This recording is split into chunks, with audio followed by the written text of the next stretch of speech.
সুদন শোকতাপহানা খেয়ালি বিধির বক্ষ করিব ভিন্ন, খেয়ালি বিধির বক্ষ করিব ভিন্ন। আমি চির বিদ্রোহী বীর, আমি বিশ্ব ছাড়ায়ে উঠিয়াছি একা, চির উন্নত শীত।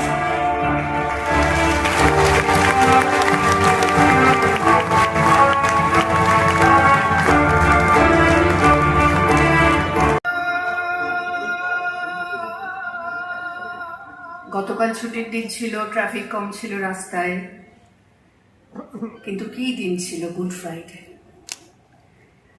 যিশুর ক্রুশবিদ্ধ হওয়ার মধ্যে যে বার্তা, যে মানবতার জয়গান, সেই মানবতার দিকটি আমরা খুব কম মানুষই ভাবি বা মনে রাখি। কুমার সেনগুপ্ত।